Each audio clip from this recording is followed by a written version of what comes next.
என் அன்பு செல்லமே, இத்தனை நாட்கள் நன்றாகத்தானே இருந்தது. திடீரென்று நம் வாழ்க்கையில் ஏதேதோ தேவையில்லாத விஷயங்கள் நடக்கிறதே என்ற குழப்பத்தில் தவித்து கொண்டு இருக்கிறாய்.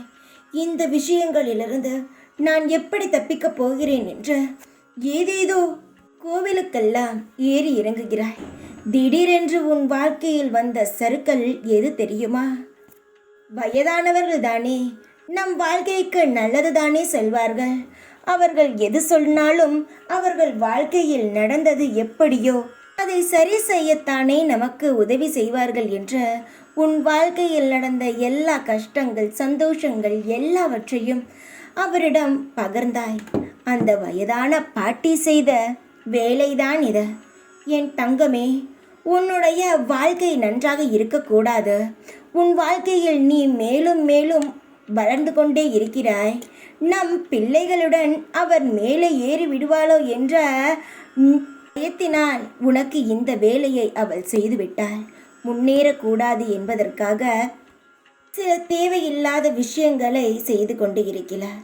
ஆனால் அவருக்கு தெரியவில்லை பார், உன்னை யாராலும் எதுவும் செய்ய முடியாது என்ற. இப்பொழுது உன் வாழ்க்கையில் இந்த கஷ்டம் வந்ததற்கு காரணம் என்ன தெரியுமா? அவன் செய்த விஷயங்களினால் அல்ல.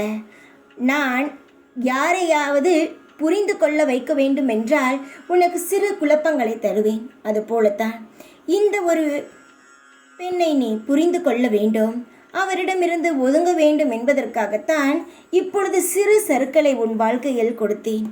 உன்னை புரிய வைக்க வேண்டும், இந்த விஷயத்திலிருந்து நீ தப்பிக்கொள்ள வேண்டும், உன் வாழ்க்கை முன்னேற வேண்டும் என்பதற்காகத்தான் சிறு தோல்வியை உன் வாழ்க்கையில் கொடுத்தேன். ஆனால் உன் வாழ்க்கையில் எப்பொழுதும் தோல்வியாகவே இருந்து விடாத. உன் வாழ்க்கையில் முன்னேற்றங்கள் இருக்கும். நீ புரிந்து கொள்ள வேண்டும். வயதானவர்களோ இல்லை உன் உறவோ யாராக இருந்தாலும் சரி, அவரை முழுமையாக நம்பி உன் வாழ்க்கையில் நடந்து கொண்டிருக்கும் அனைத்து விஷயங்களையும் பகிரக்கூடாது. எல்லாமே ஒரு வேஷம்தான் போடுவார்கள் உன் கண்ணுக்கு முன். ஆனால் உன் முதுகுக்கு பின் என்ன நடக்கிறது என்பது எனக்கு மட்டுமே தெரியும்.